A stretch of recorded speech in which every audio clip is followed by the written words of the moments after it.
Magandang umaga po sa lahat na makapakinig ng video na ito. Sana po makatulong ito sa mga baguhan po natin, mga mananampalataya. Dahil po ang pag-aralan po natin ngayon ay tungkol po sa first and second resurrection. Ang first and second resurrection po ay nakasulat sa Revelation chapter 20 verse 5 and 6. At sabi doon na sa verse 6 na blessed and holy is he that had part in the first resurrection. On such the second death had no power, but they shall be priests of God and of Christ, and shall reign with him 1,000 years. So yung first resurrection na sinabi ni Apostle diyan ay wala na pong power yung second death. Ibig sabihin, hindi ka na po talaga mamamatay. Hindi ka na po talaga mapupunta sa lake of fire.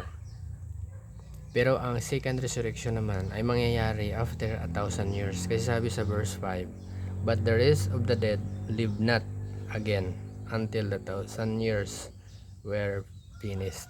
So pagkatapos po ng 1,000 years ay bubuhayan muli yung mga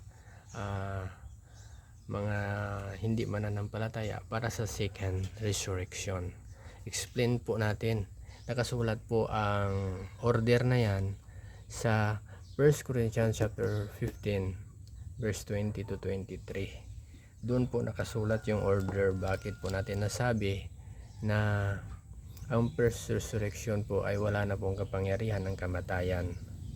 Kasi dito sa first resurrection po nangyari po ito doon sa namatay po ang Panginoon, ay living, nabuhay muli. Pero bago siya nabuhay muli ay binabaan niya po doon yung mga Old Testament saints sa paradise para isama doon sa kanyang pagbalik sa heaven. Yun po ang unang part ng first resurrection. Kaya yung mga tao na yun, ligtas na talaga yun kasi doon na sila sa heaven hindi na po sila mapupunta sa lake of fire. At yung pangalawa po ay mangyayari dito sa pre-trib rapture at sa post-trib rapture. Sa second coming po ng Panginoon, kukunin niya po lahat ng mga mananampalataya dito sa New Testament saints sa pre-tribulation rapture. Mauuna po yung pre-tribulation rapture na naligtas sa pamamagitan po ng pananampalataya. And then sa pagbaba niya po talaga sa lupa, kukunin niya na rin po yung mga post-trib rapture na mga nabihidid. Sila po yung mga mananampalataya na nabihidid dahil po sa Panginoong Hesus. Yun po ang maliligtas o isasama sa post-trib rapture ng Panginoong Hesus sa kanyang pagbabalik. So ito po ay first resurrection lang po ito lahat. Ligtas na po ito sila lahat, itong mga nabuhay doon sa panahon ni Jesus Christ at yung mga naghihintay ng pre-trib rapture at naghihintay ng post-trib rapture. So yun po ang first resurrection. Yan po ay nakasulat sa 1 Corinthians chapter 15 verse 23. Kasi ang pinag-uusapan diyan talaga sa 1 Corinthians chapter 15 ay about resurrection. Kasi may mga nagtuturo doon sa Corinthians na wala pong resurrection. Kaya sinagot po ito ni Apostol Pablo na sabi niya kung ang ating kung hindi po nabuhay muli ang Panginoong Hesus ay vain po ang ating preaching at ang pananampalataya po natin ay vain. Sa verse 14 po yan nakasulat.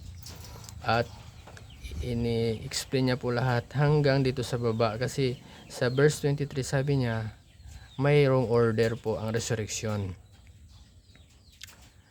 Verse 21, for since by man come death, and by man come also resurrection of death. So resurrection of death, diba?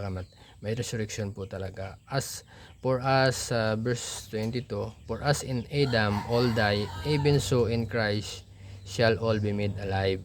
So yun na. Sa verse 23, but sabi niya, every man in his own order, Christ the first fruit, afterward they are Christ at His coming. So, at His coming, ito po yun. Pag coming niya dito, ito po yung una, yung Christ the first fruit, Christ at yung mga first fruit na napunta doon sa langit. At ito po yung sa kanyang coming, yung pong nasa pre-trib rapture at sa post-trib rapture.